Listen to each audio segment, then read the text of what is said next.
kalau semua diekspos, tapi ya inti-intinya akan coba abang bagikan ke adik-adik sekalian, terlebih terkait topik kita ya, tentang damai sejahtera. Pertama, abang mau ngajak kita untuk sedikit berefleksi dari dua bagian ayat tadi, Di. Tadi kan ada dua perikop yang kita baca. Yang pertama itu tentang peristiwa pencobaan Yesus di padang gurun. Dan yang kedua itu tadi tentang uh, gembala dan para malaikat itu memuliakan kelahiran Kristus. Oke ya, jadi ada dari situ bisa kita pelajari uh, apa ya kira-kira prinsip dasar dari uh, damai sejahtera, begitu kira-kira. Nah, sedikit kita akan refleksi teologis. Ada prinsip penting ya tentang damai sejahtera di dalam teologi ibadah.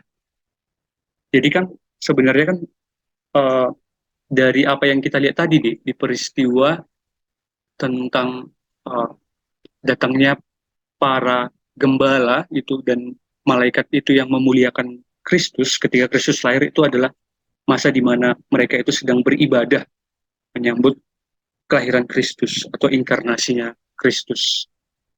Nah, jadi uh, sedikit abang mau ngajak kita memahami tentang teologi ibadah ya, Di. Sebenarnya ibadah itu apa? Ya tentu kehidupan kita ini juga adalah ibadah kan. Ibadah itu kayak mana sebenarnya? Di dalam ibadah, manusia itu sebenarnya diundang oleh Tuhan.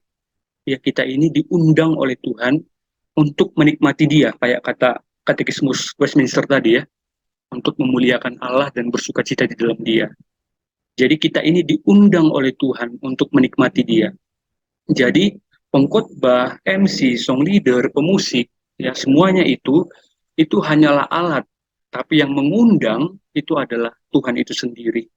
Jadi kalau kita dalam pelayanan mahasiswa, sebenarnya kita ini hanyalah alat, tetapi Tuhan yang mengundang kita di dalam ibadah, ya di dalam momen untuk menikmati Tuhan. Jadi itu sebenarnya hampir sama seperti para gembala dan malaikat, ya diundang dalam perayaan inkarnasi atau kelahiran Kristus. Jadi itu hampir sama momennya ya. Oke. Jadi coba deh perhatikan malaikat dan gembala itu memuji keagungan Kristus. Kalau kita lihat di Lukas 2 ayat 13 sampai 14 ya, itu omongannya malaikat, ya kan? Kalau Lukas 2 ayat 20 itu puji-pujiannya gembala kepada Kristus, ya karena sesuai dengan apa yang dikatakan oleh para malaikat kayak gitu, dan Maria itu menyimpan segala sesuatu itu dalam hatinya, ya segala kekaguman yang dia perhatikan waktu kelahiran Kristus. Tapi abang mau ngajak kita untuk memahami apa yang dibilang oleh malaikat.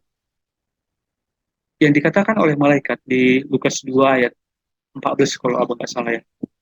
Kemuliaan bagi Allah di tempat yang maha tinggi dan damai sejahtera di bumi di antara manusia yang berkenan kepadanya.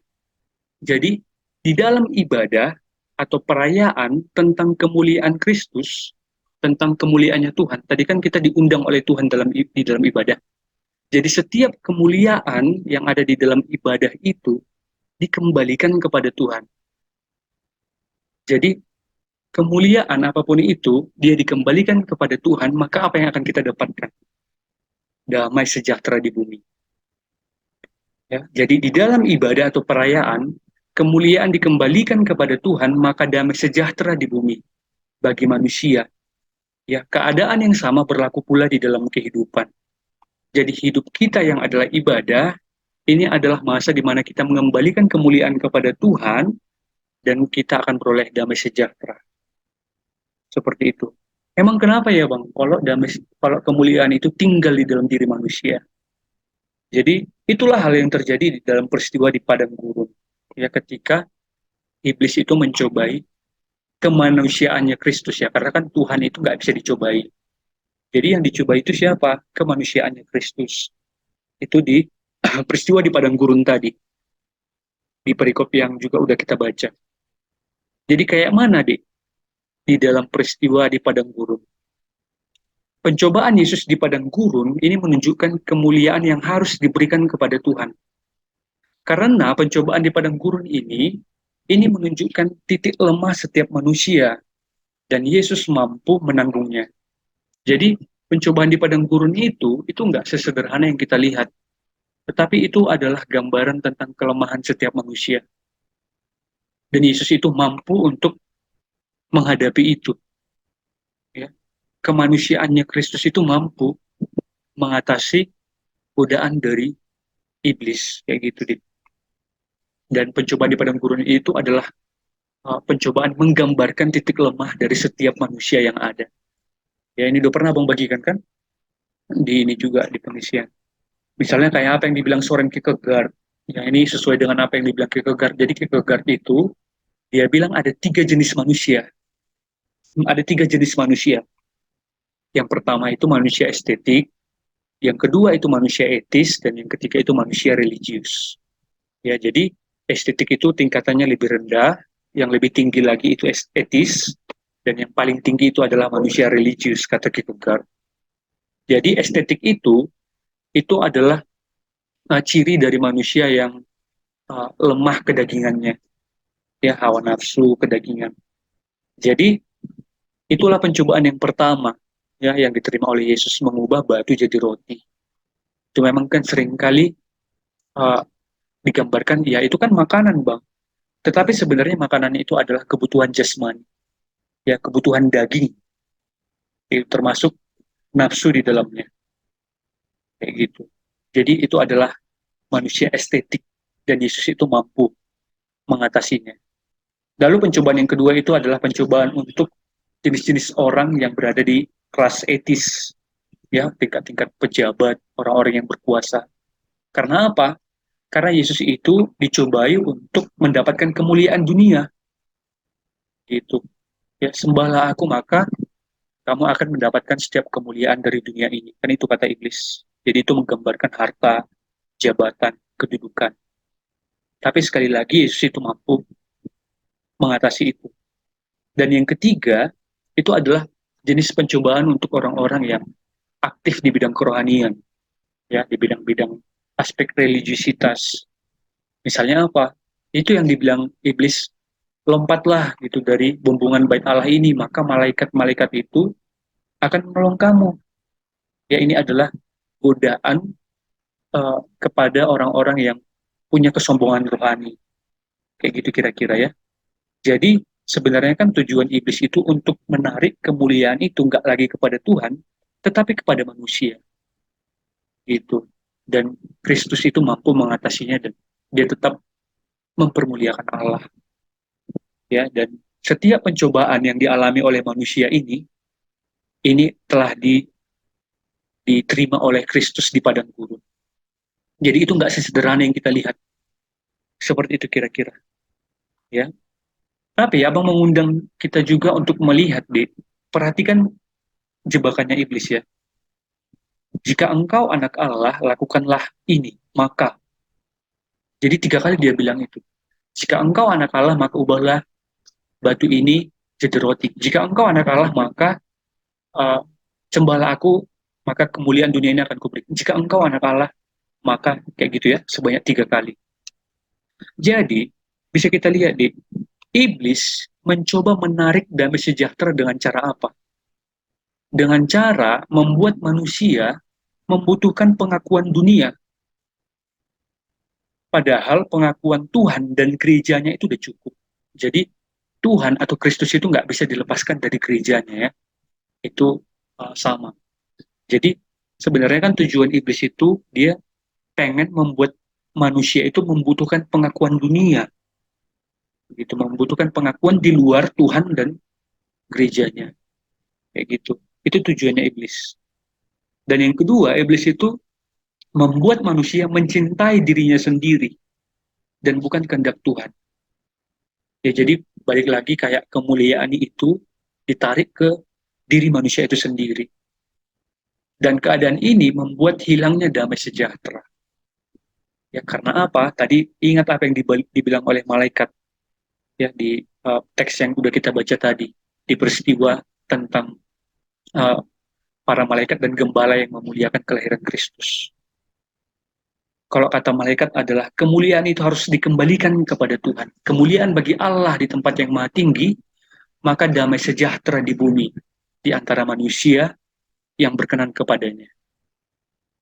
Ya, karena kalau akhirnya kemuliaan itu jatuh kepada diri manusia itu, maka dia akan jatuh ke dalam pencobaan. Tetapi Kristus mampu mengatasi itu semua, ya, sampai akhirnya dia ini ya mengusir iblis itu. Ya, jadi setidaknya dari dua perikop itu kita bisa lihat hal itu, Dik, bahwa kemuliaan itu adalah miliknya Allah dan kita hanyalah ciptaan yang diundang untuk boleh menikmati Dia dan bersukacita di dalam Dia. Seperti itu. Maka bagian kita adalah damai sejahtera. Ya, itu kira-kira prinsip dasar yang bisa kita dapat dari perikop itu. Nah, kita masuk ke pembahasan tentang damai sejahtera. Ini kelihatan kan, Dik? Kelihatan ya? Oke. Nah, Abang sedikit ngasih tentang prinsip-prinsip dasarnya tentang apa itu damai sejahtera. Nggak terlalu banyak ayat-ayat yang Abang kutip, nanti takutnya kita jadi bingung ya. Tapi kalau ada yang mau ditanya, dipersilahkan. Oke, kita masuk ke bagian buah roh yang ketiga, itu damai sejahtera. Jadi kemarin udah kita bahas ya, ternyata buah roh itu dia nggak buah-buah roh, tapi buah roh. Dan buah roh itu pun dia terdiri dari berbagai bagian, kayak gitu. Dan dibaca sama Holland tadi, kasih, sukacita, damai sejahtera, dan seterusnya, dan seterusnya. Tetapi yang lebih besar dari itu semua tetap adalah kasih. Karena apa? Kemarin udah kita bahas di buah roh yang pertama, kasih itu sebenarnya cukup kompleks. Ya, jadi kasih itu kan cukup mencakup semuanya ya, kayak gitu. Dan kita mau melihat sisi tentang damai sejahtera. Kalau damai sejahtera ini pun nggak bisa dilepaskan dari kasih. Ya, tapi kita mau fokus melihat tentang damai sejahtera itu sendiri.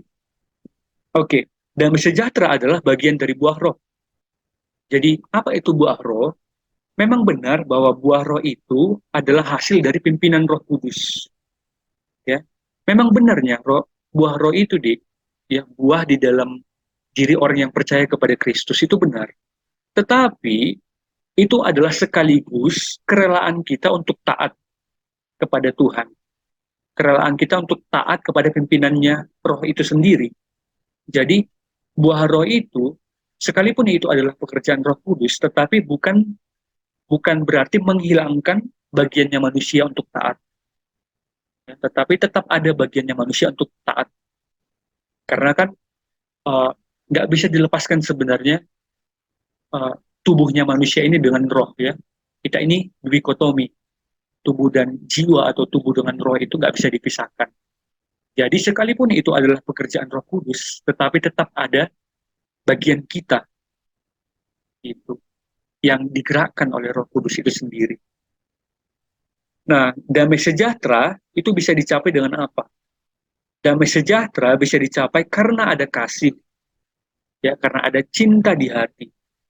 Itu karena ada kasih lah makanya kita bisa beroleh damai sejahtera. Ingat, kemarin kita udah bahas bahwa segala sesuatunya itu harus didasari oleh kasih. Jadi nggak lepas dari peran kasih ya, tetap kasih yang jadi dasar dari segala sesuatu. Jadi termasuk dalam damai sejahtera.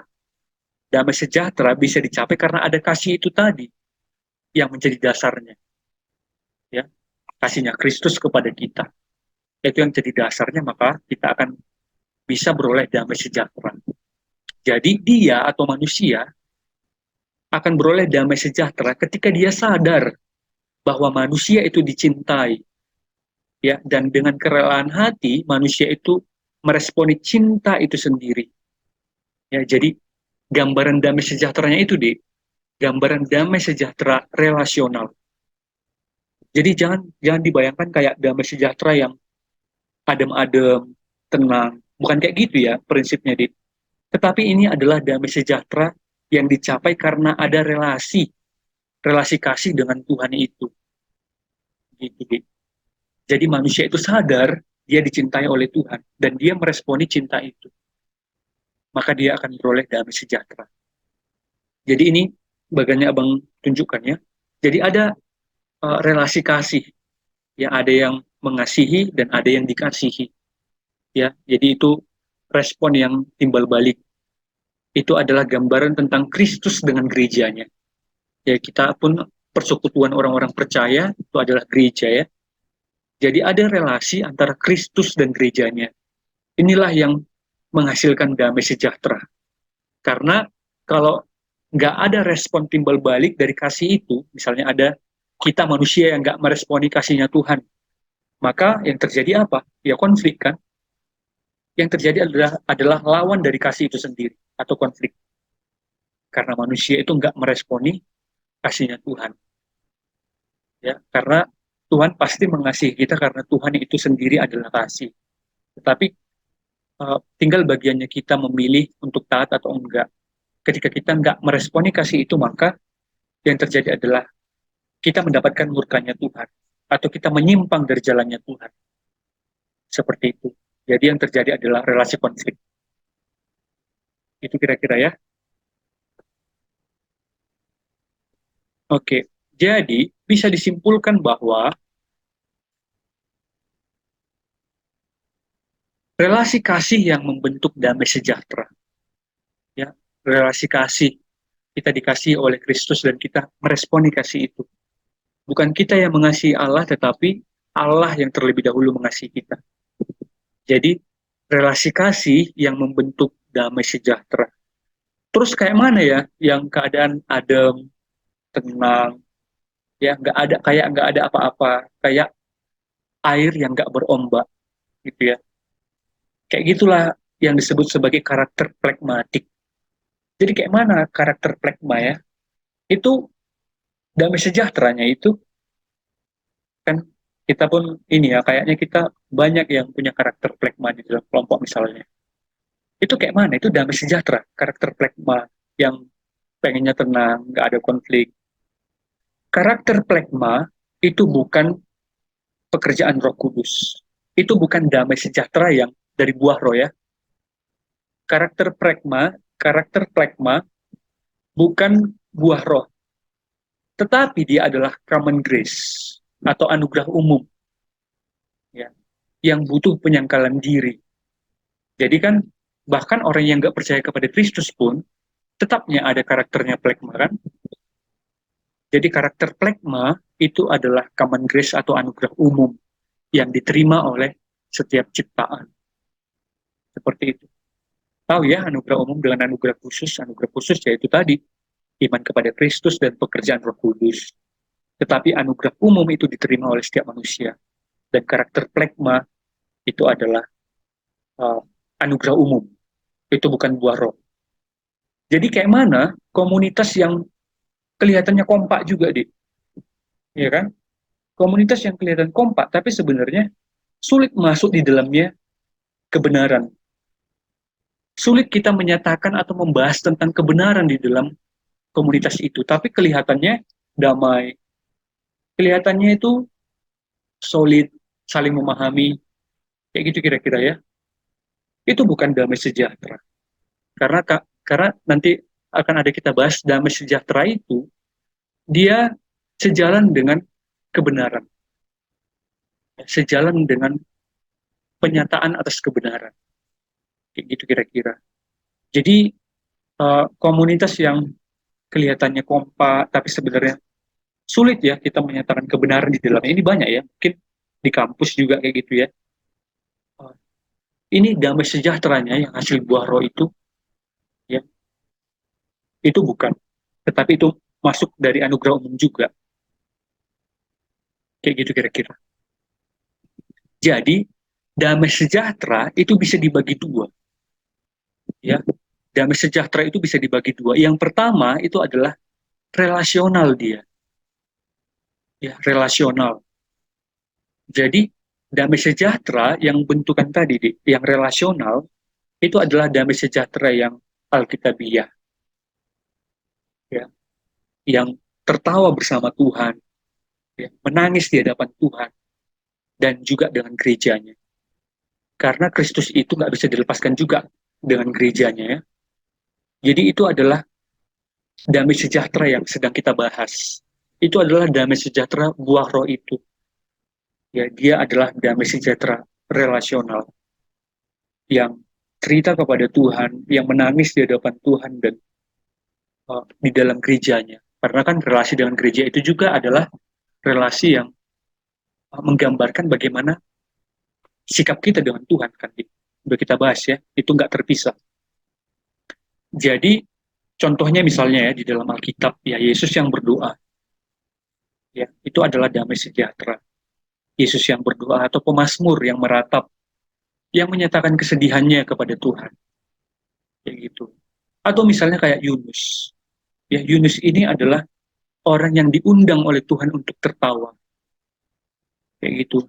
Jadi uh, abang ada baca kayak tentang ini ya Yunus yang kenapa ya Tuhan kasih dia pohon gitu untuk boleh berteduh gitu di tengah-tengah pertobatannya bangsa ini ya bangsa Niniwe itu adalah undangan Tuhan untuk merayakan pertobatan bangsa Niniwe tetapi Yunus menolak itu kan tapi bisa kita lihat bahwa itu adalah relasi Tuhan yang mengundang kita untuk tertawa dengan dia merayakan berbagai keberhasilan yang terjadi khususnya karena pekerjaan Tuhan di dunia ini gitu. Jadi Tuhan pun mengundang kita untuk bisa bersuka cita atas karya-karya Tuhan yang terjadi di dunia. Jadi itu adalah damai sejahtera relasional kayak gitu deh. Ya, karena memang ada juga ya damai sejahtera yang tanpa relasi. Ya, itulah damai sejahtera yang ditawarkan oleh dunia. Itu berbeda dengan yang kita pahami sebenarnya ya. Cuma kan selama ini seringkali kita kayak menggabungkan itu. Ya, yang penting tenang, damai. Jadi di dalam perspektif Alkitab ada juga nya oh ya, kita diingatkan bahwa damai sejahtera yang tanpa relasi itu bukan damai sejahtera yang alkitabiah, ya, khususnya yang tanpa Tuhan di dalamnya, yang tanpa Tuhan dan tanpa persekutuan. Memang adanya masanya kita mungkin nggak masuk di dalam persekutuan, tetapi tetapnya itu relasi, di relasi kita kepada Tuhan itu adalah tetap damai sejahtera yang relasional, gitu. Misalnya apa? Damai sejahtera yang nggak benar, yang nggak alkitabiah. Itulah ya yang healing. Healing di sini yang menyendiri tanpa Tuhan. Mungkin dia berlibur tetapi hanya untuk menikmati dia dan fenomena apa yang terjadi di luar dirinya. Tapi nggak ada Tuhan di sana. Yaitu bukan damai sejahtera. Kayak gitu. Itu sama juga dengan ini ya orang-orang ateis di luar sana yang hanya menikmati kesenangannya sendiri. Kayak gitu. Jadi misalnya kayak kata Martin Heidegger, ya, Martin Heidegger yang bilang bahwa manusia itu nggak dicipta oleh Tuhan, tetapi kita ini kan hanya terlempar ke tengah-tengah dunia. Ya kayak gitulah kira-kira ya pengertian-pengertian orang ateis. Bahwa damai sejahtera itu ya ketika aku bisa menikmati apa yang aku suka, kayak gitu. Aku sendiri bisa menikmati apa yang aku suka, ya aku akan beroleh damai sejahtera. Gitu. Ya itulah dari perspektif Martin Heidegger kayak gitu. Atau kayak Sartre juga ya. Kayak Sartre yang memang dia juga ateis tanpa Tuhan, Jean-Paul Sartre. Dan Jean-Paul Sartre juga bilang bahwa kita nggak butuh orang lain, gitu. Kita nggak butuh orang lain untuk menonjolkan diri kita. Agar kita bisa menikmati diri kita ini, kita yang harus menjauhkan relasi kita kepada orang lain. Ya itu nggak benar ya. Atau bahkan kayak Stoik ya. Stoik ini dia hampir mirip kayak Kristen, tapi bukan Kristen. Ya Stoik ini sampai penataan emosi hingga mencapai suatu fenomena yang disebut sebagai ataraksia. Ataraksia itu maksudnya kekebalan atas emosi. Ya, sampai emosinya itu kebal, dia nggak bisa merasakan kesedihan, atau bahkan nggak bisa merasakan kegembiraan. Tetapi dia bisa uh, berada di atas segala sesuatu yang terjadi. Gitu ya. Dia bisa melatih emosinya. Jadi dia kebal. Gitu. Dia kebal terhadap penderitaan. Dia kebal terhadap bahkan kegembiraan juga. Kayak gitu deh. Gitu ya.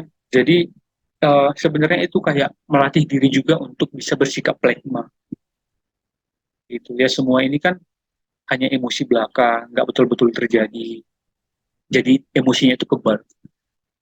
Itu kira-kira ya. Dia takut bersentuhan dengan masalah, dia takut bersentuhan dengan fenomena yang menyedihkan misalnya, ya gitu kira-kira.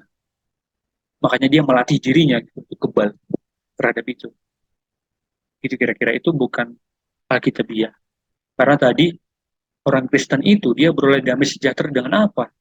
Dengan menyatakan kesedihannya kepada Tuhan, dengan melihat pengharapannya ada pada Tuhan dan gerejanya. Gitu kira-kira. Ya jadi uh, kita harus paham dulu bahwa damai sejahtera yang buah roh itu adalah damai sejahtera relasional. Ya. Kristus dengan gerejanya. Oke, ya, paham ya?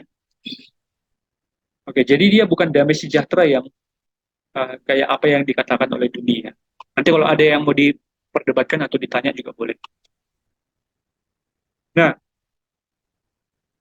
jadi kayak mana damai sejahtera yang ada di dalam diri?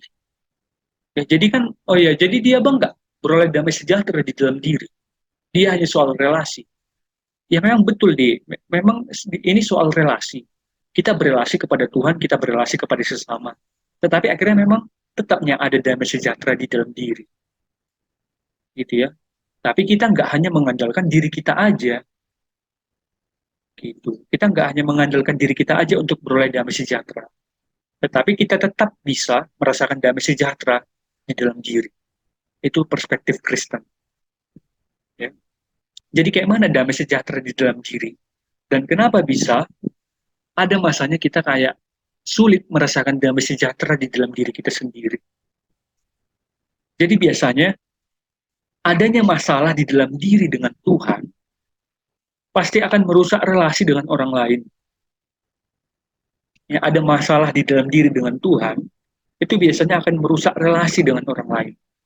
Ini maksudnya masalah di dalam diri dengan Tuhan, itu mungkin kita punya pengertian yang nggak benar juga tentang Tuhan ya. Kadang kita punya pengertian yang nggak benar tentang Tuhan, itu juga bisa loh mempengaruhi relasi kita kepada orang lain. Hingga akhirnya kita sulit untuk peroleh damai sejahtera. Ya, jadi biasanya kalau kita punya masalah kepada Tuhan, kadang-kadang mungkin nggak secara real bisa kita lihat di. Kadang-kadang mungkin kita sulit memahami diri kita sendiri. Kadang-kadang kita juga nggak ngerti tentang diri kita. Tetapi kita punya pengertian yang salah tentang Tuhan. Itu juga bisa membuat kita nggak peroleh damai sejahtera. Ya, makanya jadi biasanya ini kelihatan dengan sulit cocok dengan orang lain. Ya, kenapa ya? Kita ini kok kayak sulit kali untuk berbaur kepada orang. Sulit untuk berinteraksi. Dikit-dikit punya banyak masalah dengan orang lain. Jadi abang juga kenal ada kayak hamba Tuhan misalnya ya, di yang abang kenal, hampir di setiap gereja itu kayak nggak cocok dengan jemaat, ya dengan uh, jemaat yang kayak gini nggak cocok, dengan orang yang kayak gini juga nggak cocok. Ini tandanya salah satu tanda bahwa kita mungkin punya pengenalan yang salah tentang Tuhan, ya atau secara pribadi yang mungkin kita lupa juga ya, kita ini sedang punya masalah kepada Tuhan, ya atau mungkin ini juga nggak beroleh damai sejahtera bisa kelihatan dengan apa? Mudah tersinggung dengan pendapat orang. Jadi ya mungkin ada orang yang buat status aja, kita merasa kayak kita yang sedang disinggung, kayak gitu. Ya, padahal kan soal relasi seringkali sebenarnya itu bukan bukan ini ya, bukan untuk berinteraksi dengan orang. Maksudnya kadang seringnya orang-orang dibuat status atau buat apa kan? Itu bukan untuk orang lain, tetapi untuk dirinya sendiri, kayak gitu. Ya, jadi kadang-kadang jadi tersinggung akan pendapat orang, merasa itu dikaitkan ke dirinya. Ini tanda bahwa kita sedang punya masalah gitu ya, relasi personal kepada Tuhan. Atau setiap kerja itu selalu terasa berat, depresi, merasa nggak ada harapan, ya merasa semuanya ini akan sia-sia, merasa aku sedang stuck, kayak gitu kira-kira ya, merasa aku nggak punya masa depan. Ini tandanya kita sedang punya masalah pribadi. Jadi relasi dengan Tuhan relasi yang baik dengan Tuhan, ya, atau relasi yang baik pula dengan sesama dan dengan diri sendiri, ya kayak gini biasanya kita akan peroleh damai sejahtera. Jadi relasi dengan Tuhan baik, relasi dengan sesama dan dengan diri sendiri juga biasanya pasti akan baik. Kayak gitu kira-kira. Ya, bahkan ketika ditegur Tuhan, itu justru yang kita rasakan itu damai sejahtera loh. Ya, karena apa? Kenapa kita bisa merasa damai sejahtera ketika kita ditegur oleh Tuhan? Mungkin ketika ada penyampaian firman, atau saat teduh, atau bahkan melalui orang lainnya yang mengingatkan kita.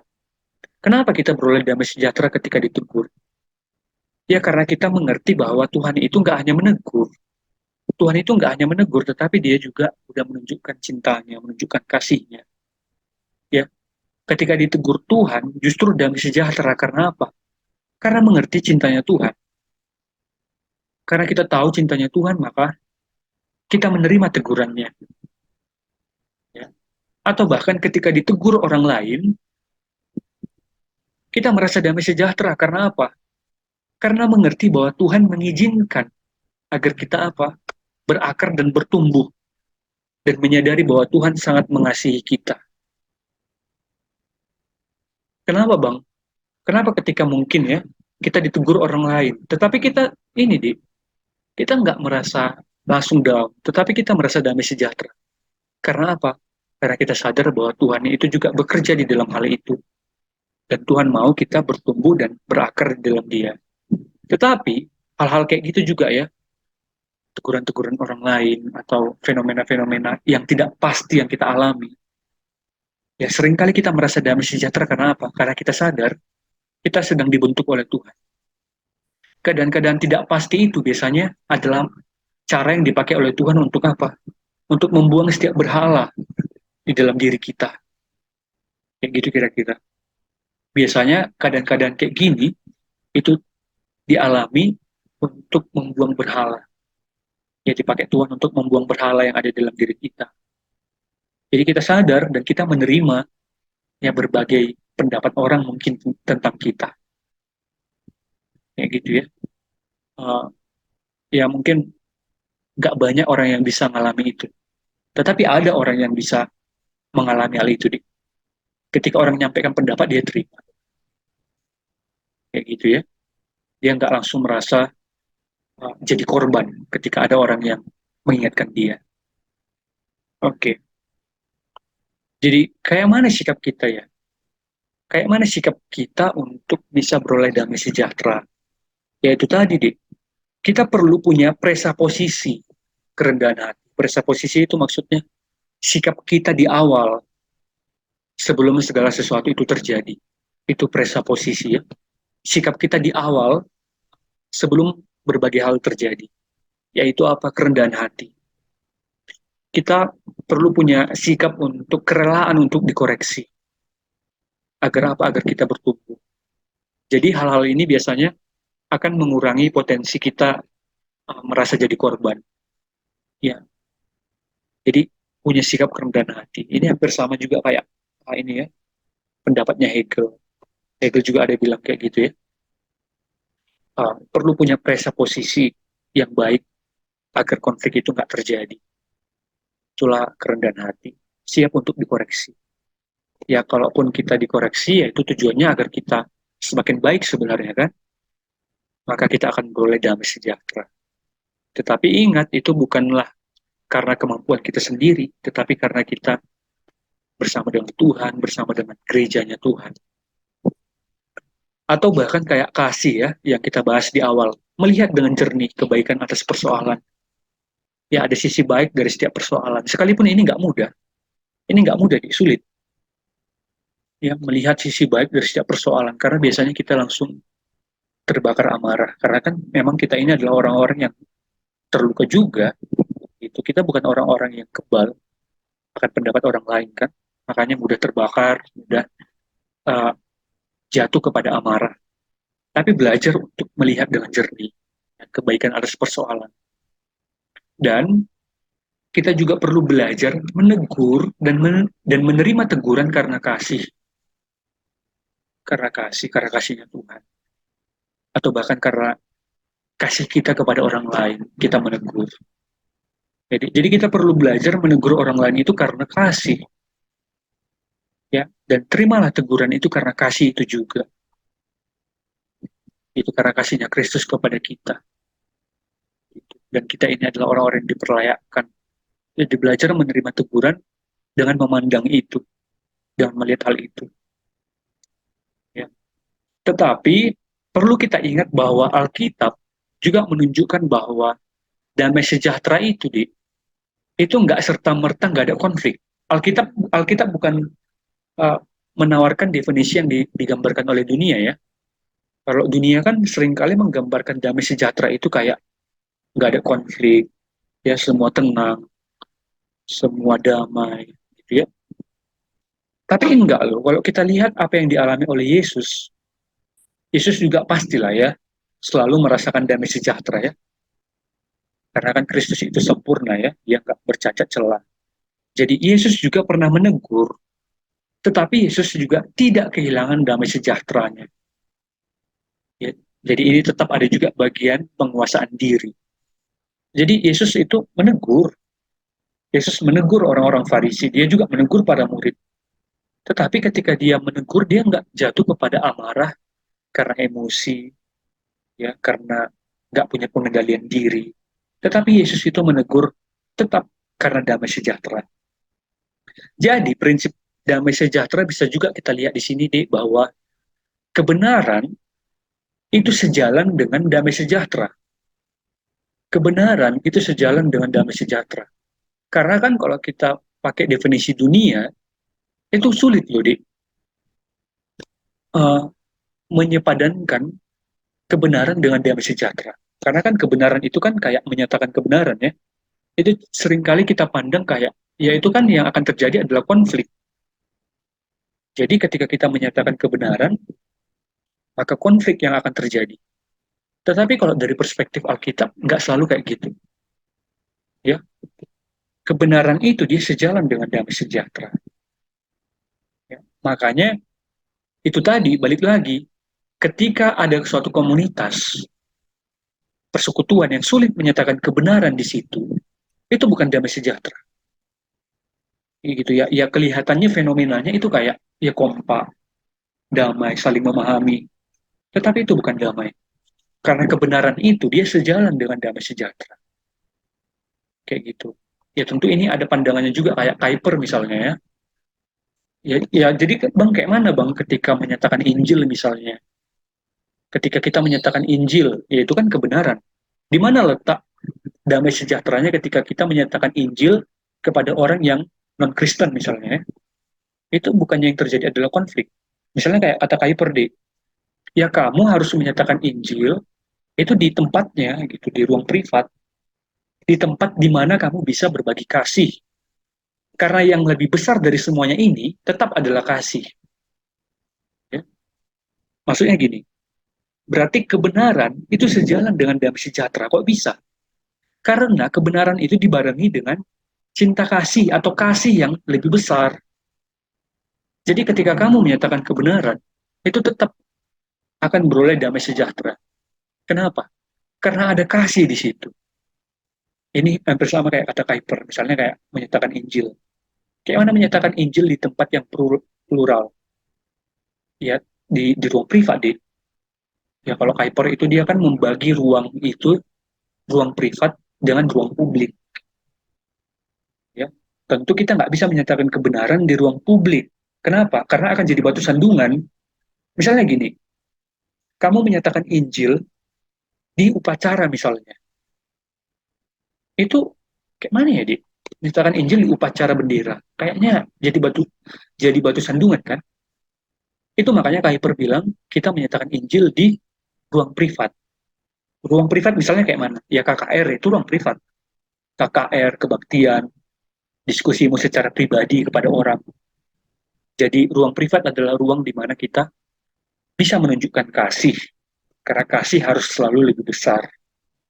Itu kira-kira ya.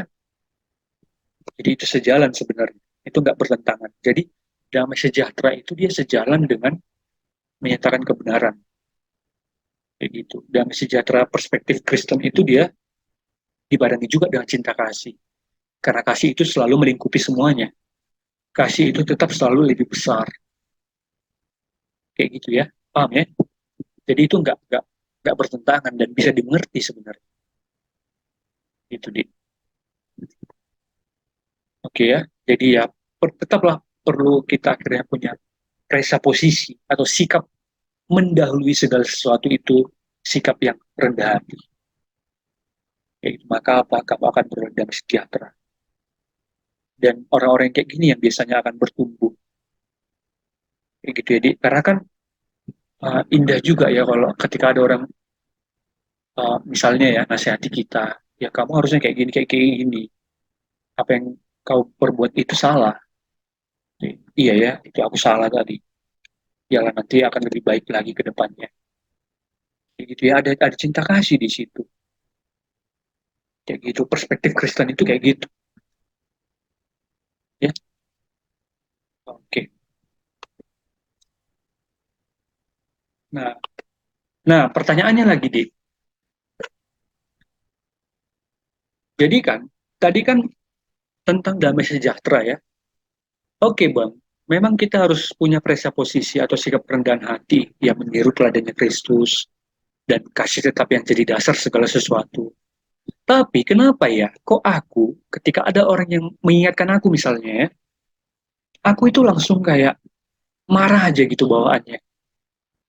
Ya langsung marah gitu. Atau misalnya ya, kita dengan orang lain, kayak mana caranya biar ketika kita mengingatkan orang lain, dia itu nggak langsung terbakar amarah. Gitu. Tetapi dia boleh beroleh damai sejahtera. Karena tadi ya, kenapa kita harus menyatakan kebenaran? Karena damai sejahtera itu dia sejalan dengan menyatakan kebenaran juga. Nah ini ya, mengapa sulit memperoleh damai sejahtera saat menerima teguran? Ya atau sebaliknya, ya atau sebaliknya. Kenapa? Biasanya kita pasti akan menerima teguran dari orang yang kita tahu mengasihi atau menyayangi kita. Pasti itu.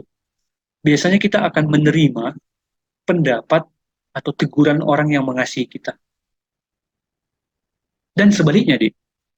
Biasanya orang lain itu juga akan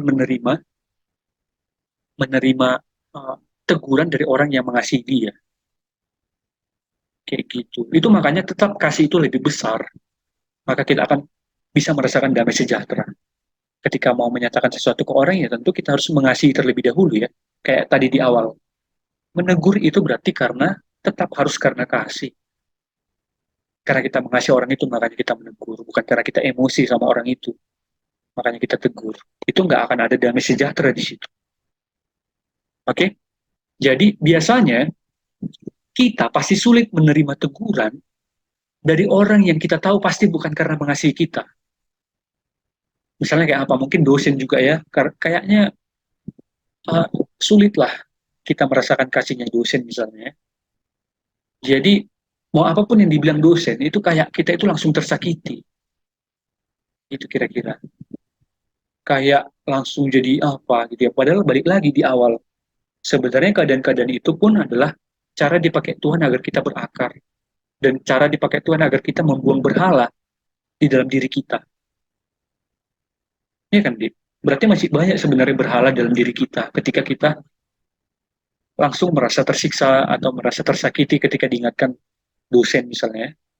Kadang-kadang kalau dipikir-pikir, kritik dosen atau kritik siapapun itu ya untuk membangun juga ya kan. Iya kan? Dan kalaupun kita berhasil, nggak ya terlalu ngefek ke mereka. Dan kalaupun gagal, nggak juga ngefek ke mereka gitu. Kita juga yang jadi korban. Ya jadi sebenarnya kita yang diuntungkan gitu deh. Kalau kita nggak meresponi itu dengan baik ya berarti kita yang jadi korban. Maka yang mau nggak mau pilihannya adalah meresponi dengan baik kayak gitu deh. Cuma itu tadi ya, biasanya kita sulit menerima teguran dari orang yang kita tahu pasti bukan karena mengasihi kita. Jadi caranya ya belajarlah melihat ya pertumbuhan dari proses yang Tuhan izinkan terjadi itu. Sulit bang, ya memang sulit deh.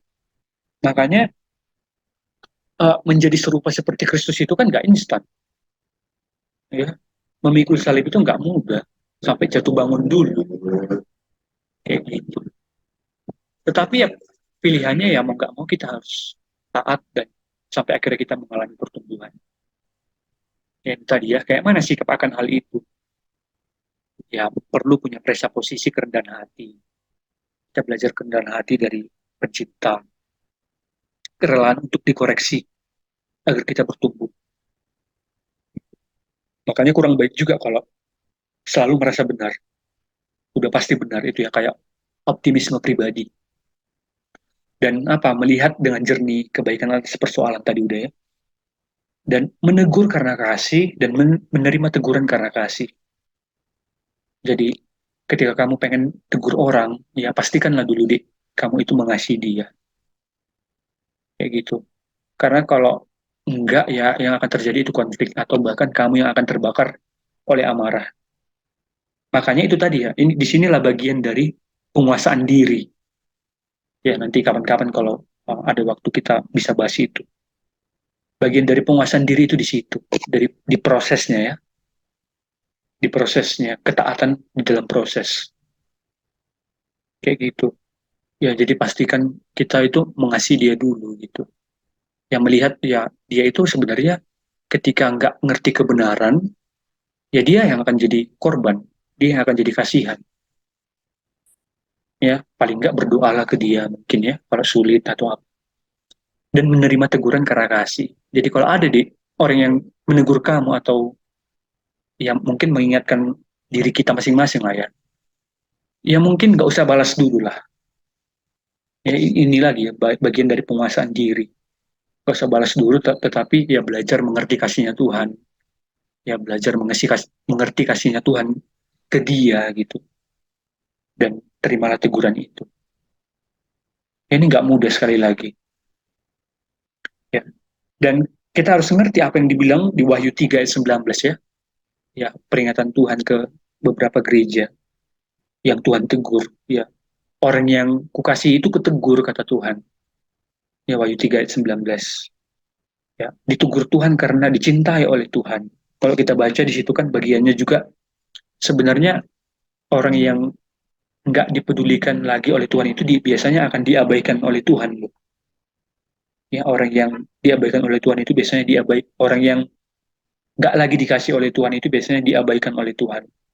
Tetapi selama kamu masih punya waktu, punya kesempatan untuk ditegur oleh Tuhan, yaitu karena Tuhan mengasihimu, ya. Dan akhirnya di dalam pengertian itu, maka kita akan beroleh damai sejahtera. Oke, jadi cukup berbeda ya pengertian damai sejahtera yang kita pahami selama ini. Dia nggak lepas dari proses, nggak lepas dari kasihnya Tuhan. Kayak gitu. Ini tadi yang abang bilang deh, perspektif Kristen itu dia nggak lepas dari ini ya, dari emosi, dari relasi dengan orang, dari saling mengikis kayak kata Amsal ya, saling mengikis, saling menajamkan, tentu ada pergeseran karakter dan seterusnya. Tetapi ya kita bisa merasakan damai di situ. Coba deh perhatikan ya, apa yang dikerjakan atau yang dialami oleh Yesus di kayu salib. Dia itu di bawah itu udah disiksa, ditegur, dirajam oleh manusia, diludahi. Tetapi dia di atas, dia dimurkai juga loh oleh Tuhan. Gitu deh. Coba lihat ya, Kristus itu dia di atas itu udah dimurkai oleh Bapa, dan di bawah dia juga udah diludahi oleh manusia. Tetapi dia bisa merasakan apa? Damai sejahtera. Ngeri loh itu deh. Panggilan orang Kristen di atas kayu salib itu. Nggak ada pihak manapun kan. Tetapi akhirnya dia, Kristus menanggung setiap penderitaan itu dan dia memohon kepada Bapa. Ampunilah mereka gitu. Karena mereka nggak tahu apa yang mereka perbuat. Jadi itulah panggilan orang Kristen dan Kristus bisa menanggung beban itu dan dia merasakan damai sejahtera atas itu semua. Jadi dan dia rela untuk taat. Oke, ya. Jadi kita ditegur Tuhan karena kita dicintai oleh Tuhan, karena kita dikasih oleh Tuhan. Ya berarti ada waktu untuk berdoa, ada waktu untuk meratap, ada waktu untuk berrelasi dengan Tuhan dan berrelasi dengan gerejanya. Ya, gerejanya persekutuan orang-orang percaya. Kayak gitu kira-kira. Nah, selanjutnya, oke, ya, jadi ini tadi yang abang bilang, damai sejahtera dari perspektif Yahudi, dan apa yang digambarkan di dalam Alkitab juga kayak gini ya. Damai sejahtera bukan karena hilangnya penderitaan atau kesulitan, atau bahkan bukan karena hilangnya penyakit, karena hilangnya pergumulan, dan lain-lain. Ya, itu bukan karena itu, Di. Jadi bang, karena tetap ada itu ya, iya, itu tetap ada. Tetapi itu semua menjadi relatif dia, karena kasih selalu lebih besar. Jadi, Di, maksudnya kayak gini, tetapnya kita bisa beroleh damai sejahtera, sekalipun mungkin ada penyakit, ada pergumulan hidup, ada kesulitan mungkin ya. Ya tentu ini karena ketaatan kita ya. Oke, jadi tetapnya mungkin karena ketaatan kita, kita mengalami kesulitan, mengalami berbagai penyakit, pergumulan, dan seterusnya.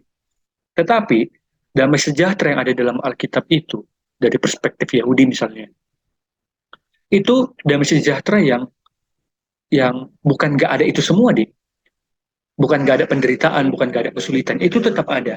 Tetapi keadaan-keadaan sulit itu tadi, itu menjadi relatif, itu menjadi kecil porsinya di dalam hidupmu, di dalam pemahamanmu, di dalam apa yang kamu mengerti.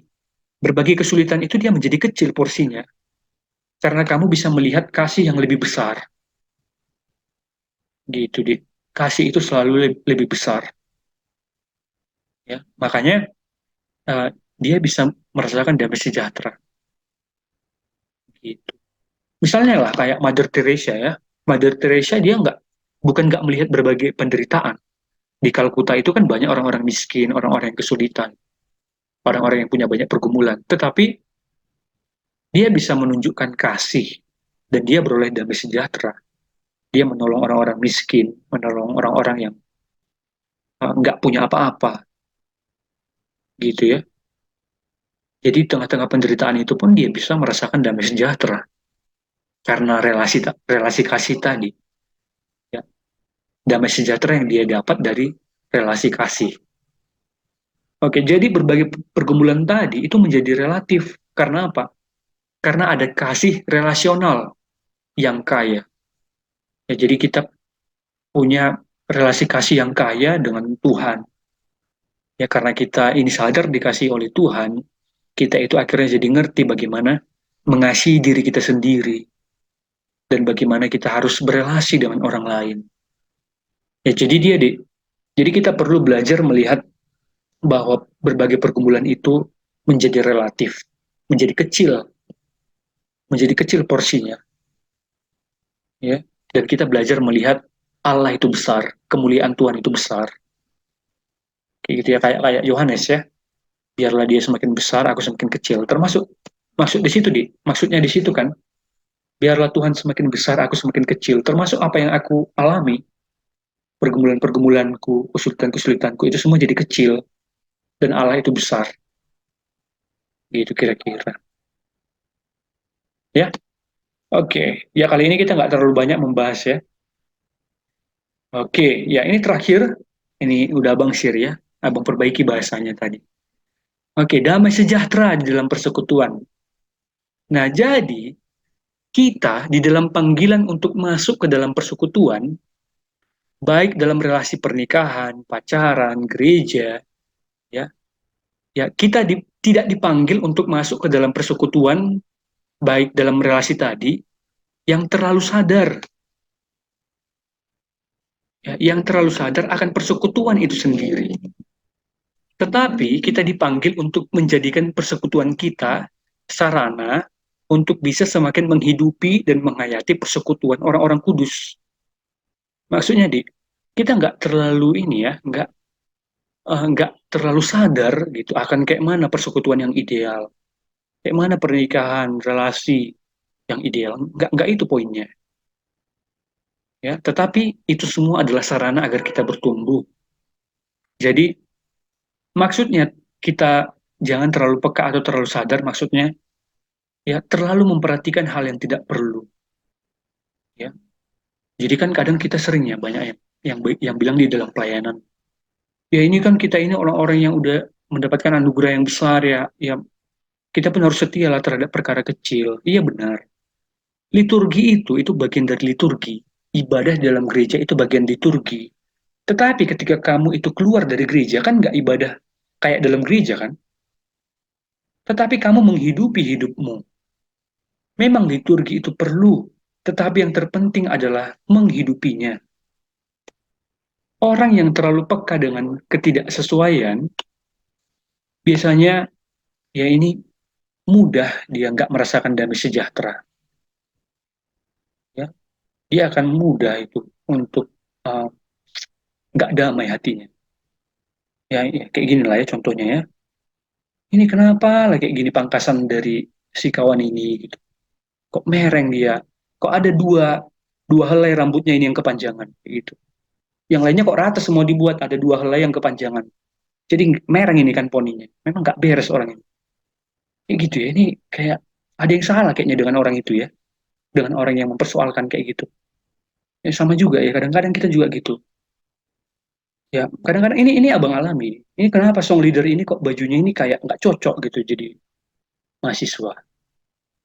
Ya padahal abang lihat agak rapi juga ya sebenarnya. Cuma dia pakai baju double gitu. Maksudnya ada kaos, ada ini. Ya song leader itu kok lupa ya pakai dasi gitu. Aku merasa terganggu dengan itu. Gitu. Sumpitnya kenapa ini ada tiga? Ini harusnya dua ini. Kok di dalam plastik itu ada tiga dia? Ini kayaknya orang OCD ya, Dik. Obsessive Compulsive Disorder ini. Ya lampu merahnya ini aduh lama cepat kali dia kok. Memang nggak ada yang bisa ngerti aku lama-lama gitu. Cepat-cepat bahkan lampu merah ini juga nggak mau lama-lama denganku gitu. Ya selat abang ini dan seterusnya ya. Ini benar ini abang alami. Ini kenapa ini di bahan kita ini pemaparan program ini halaman 17 ini kok nggak ada ini tanda komanya ini. Kita lebih berhikmat lah ke depannya. Ini abang bukan mau membahas orangnya, tapi kita mau belajar dari itu semua biar kita ini ya eh, nggak jatuh di dalam hal yang sama. Ini terjadi. Kenapa halaman 17 ini nggak ada tanda komanya? Kalau bisa dibuat ya. Kalau bisa sekarang lah diperbaiki. Kayak gitu. Aduh. Ya ini juga abang alami. Jadi pernah di dalam suatu ini pernah abang alami. Kalau nggak salah waktu itu ada kayak abang lupa mungkin jam 2 atau apa ya di Marrakas. Kayaknya Pempro lah pemaparan program udah evaluasi eh, di akhir udah mau selesai sebenarnya. Mungkin biasa kan di akhir itu yang dibahas kan kayak tim kerja atau apalah. Nah, jadi suatu ketika matilah lampu. Mati lampu, jadi kan akhirnya ya ada yang keluar gitu kan. Ada yang keluar. Kalau nggak salah itu kayak screen-nya mungkin putus atau apa. Jadi di Marrakas itu mati lampu. Dan akhirnya ya ribut lah gitu, sempat ribut, ribut dan uh, kumpul lagi semua setelah hidup lampu. Gitu. Dan akhirnya ada yang mulai lagi acaranya, ya kembali lagi sering evaluasi. Dan akhirnya diingatkan, ya inilah kita ini, kenapa? Taunya kalian kenapa mati lampu? Ya inilah karena kita kurang berdoa gitu. Maksudnya ya ini kan mati lampu gitu di mati lampu itu yang mati itu ya screen-nya mungkin putus gitu ya. Ya gitu ya kira-kira ya. Jadi itu sering terjadi gitu di. Jadi kita perlu belajar uh, untuk melihat yang penting kayak mana biar kita bertumbuh dan kayak mana bisa orang lain menikmati keberadaan kita agar orang lain juga bertumbuh. Oke? Okay? Oke, ya. Jadi itulah ya, Abang sedikit mereview. Oke, tadi ini udah ya. Jadi kita belajar mengembalikan kemuliaan kepada Tuhan, maka apa? Damai sejahtera di bumi di antara manusia yang berkenan kepada Tuhan. Kayak gitu. Jadi karena kan biasanya persoalan itu terjadi karena apa? Ya karena kita pengen menampung kemuliaan itu agar tinggal kepada diri kita sendiri. Jadi itu agak diperkaya bahasanya. Jadi ya seringkali jangan hanya dimengerti bahwa kemuliaan itu hanya kayak jabatan, kedudukan. Enggak. Kadang-kadang persoalan, pengen kita yang hanya mau dimengerti. Itu ya. Jadi biasanya kan ketika kita menempatkan fokus itu semua ke dalam diri kita ya, kita akan jadi orang yang menderita. Kayak gitu tadi ya. Ya, damai sejahtera yang kita pahami di sini bukan damai sejahtera yang ditawarkan dunia. Ya, healing tanpa Tuhan. Seringkali kita kayak gitu, jadi sering loh kita healing itu nggak ada Tuhan di situ. Bahkan nggak pernah bilang terima kasih ke Tuhan atau apa. Kayak gitu itu pengertian sekuler, gitu ya. Tapi yang kita pahami adalah damai sejahtera karena kita sadar kekayaan atas relasi dengan Tuhan dan gerejanya. Ya, jadi karakter pragmatik itu bukan damai sejahtera, itu common grace, itu adalah anugerah umum, termasuk komunitas-komunitas yang merasa kelihatan baik, tetapi sulit kebenaran dinyatakan di situ, itu bukan damai sejahtera, tetapi itu tetap karakter pragmatik, anugerah umum. Oke, jadi damai sejahtera bisa dibagi dua tadi ya, ya alkitabiah, yang tidak alkitabiah, yang relasional dan tanpa relasi, tanpa Tuhan. Oke, damai sejahtera di dalam diri, ya ini tadi ya, ya biasanya ketika kondisinya nggak baik sama Tuhan itu sering merasa konflik. Jadi ya perbaikilah gitu. Mari kita perbaiki hubungan kita sama Tuhan, jujur-jujuran dan uh, yang belajar melihat mungkin kita yang sedang tidak taat gitu ya. Dan relasi dengan Tuhan baik ya biasanya akan mempengaruhi relasi dengan orang lain. Gitu kita jadi mudah menerima tegurannya Tuhan, kita jadi mudah menerima tegurannya orang lain. Ya, ini tadi ya presa posisinya. Jadi kasih damai sejahteranya Kristen itu dia nggak lepas dari menyatakan kebenaran. Gitu.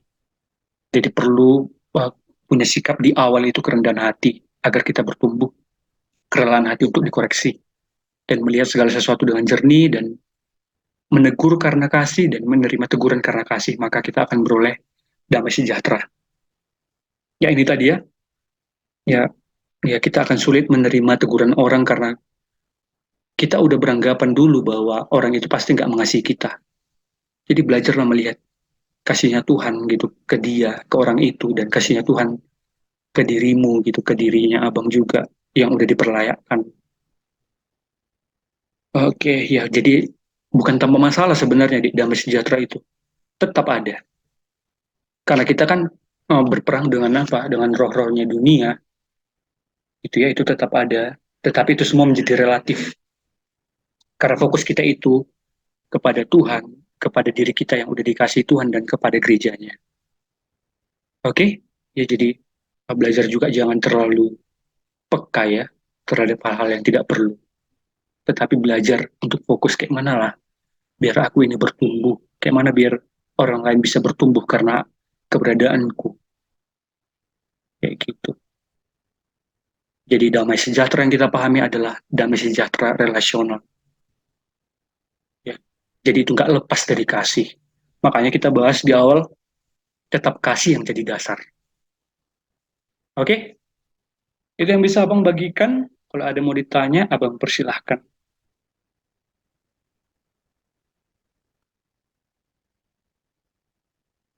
Ada di? Kalau nggak ada juga nggak apa-apa, biar kita kiri.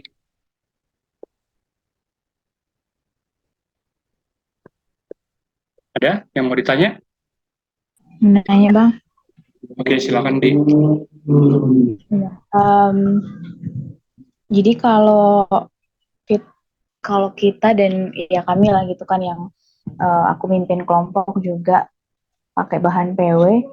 Jadi kalau dilihat di bahan kasih, kita mulai belajar dari kasih, terus kita belajar di PW itu juga ada tentang rendah hati. Terus semalam juga kami baru masuk bahan tentang kelemah lembutan dan hari ini kita bahas tentang damai sejahtera. Ada satu yang nggak lepas dari hal-hal yang kesebutkan tadi itu soal menegur kayak gitu. Tadi abang bilang juga bagaimana kita menegur dan menerima teguran itu dengan kasih. Nah jadi aku yang ku highlight itu sebenarnya bagian menegur. Kenapa orang percaya itu identik dengan menegur, bang? Apakah memang bagian terbesar dari kasih itu harusnya kita tunjukkan dari bagaimana cara kita menerima dan menegur sesama orang percaya kayak gitu. Gimana singgungannya itu, Bang? Itu aja sih, Bang. Boleh pertanyaannya diulang, di? Pertanyaannya apa ya? Coba di.